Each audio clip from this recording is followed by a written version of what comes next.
Saudari-saudara yang terkasih di dalam Tuhan Yesus, marilah kita berdoa. Doa yang diajarkan oleh Tuhan Yesus sendiri. Dalam nama Bapa dan Putra dan Roh Kudus. Amin. Bapa kami yang ada di surga, dimuliakanlah namamu.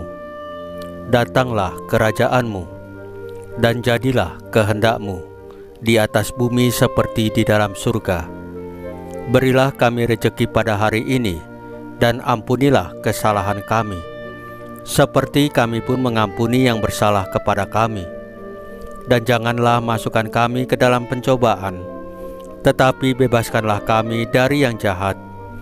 Ya Roh Kudus, hadirlah saat ini untuk memimpin dan membimbing kami dalam membaca firman Tuhan Yesus dan merenungkannya, sehingga kami dapat mengerti maknanya dan dapat kami laksanakan dalam hidup kami sehari-hari di tengah masyarakat kami.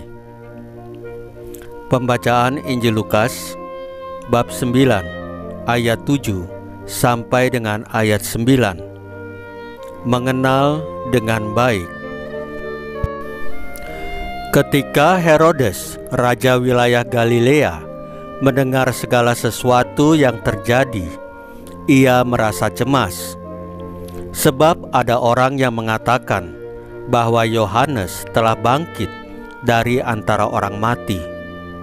Ada lagi yang mengatakan bahwa Elia telah muncul kembali, dan ada pula yang mengatakan bahwa seorang dari nabi-nabi zaman dahulu telah bangkit.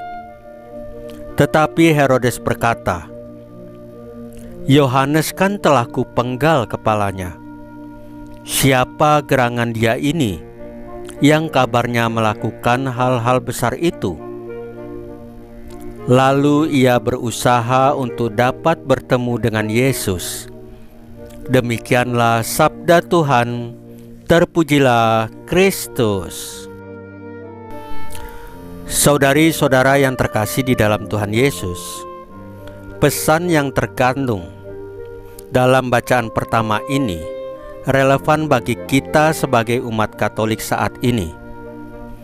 Terkadang kita juga terjebak dalam kesibukan dunia yang membuat kita melupakan prioritas kehidupan rohani kita.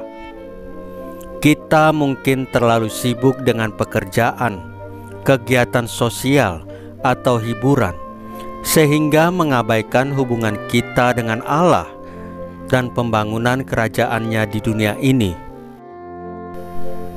Allah mengingatkan kita bahwa ketika kita mengabaikannya, kita mengalami kekeringan rohani. Kita mungkin merasa tidak puas, tidak bahagia, dan tidak memiliki arti yang mendalam dalam hidup kita. Allah mengajak kita untuk memikirkan kembali prioritas kita dan membangun hubungan yang lebih erat dengannya.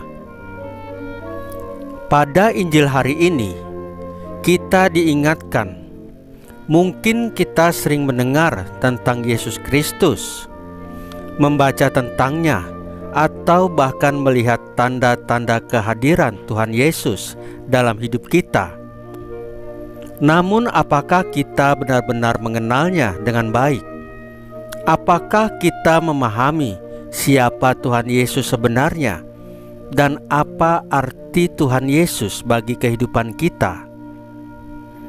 Renungan ini mengajak kita untuk merenungkan kembali hubungan kita dengan Tuhan Yesus. Apakah kita hanya tertarik dengannya karena mujizatnya, atau karena kekuasaannya? Atau apakah kita benar-benar ingin mengenal Tuhan Yesus secara pribadi, mengikutinya dan hidup sesuai dengan ajarannya? Mari kita mengambil waktu untuk berhenti sejenak, berdoa dan merenungkan siapa Tuhan Yesus bagi kita. Mari kita berusaha untuk memahaminya dengan lebih baik melalui pembacaan Alkitab, sakramen gereja, dan pertumbuhan rohani kita. Dan yang terpenting, mari kita berkomitmen untuk hidup sesuai dengan ajaran dan firman Tuhan Yesus dan mengikuti Tuhan Yesus dengan setia. Saudari-saudara yang terkasih di dalam Tuhan Yesus, marilah kita berdoa. Ya Tuhan Yesus, ajarkanlah kami untuk mengenal-Mu dengan lebih baik setiap hari. Salam Maria, penuh rahmat, Tuhan sertamu. Terpujilah engkau di antara wanita, dan terpujilah buah tubuhmu Yesus. Santa Maria, Bunda Allah, doakanlah kami yang berdosa ini, sekarang dan waktu kami mati.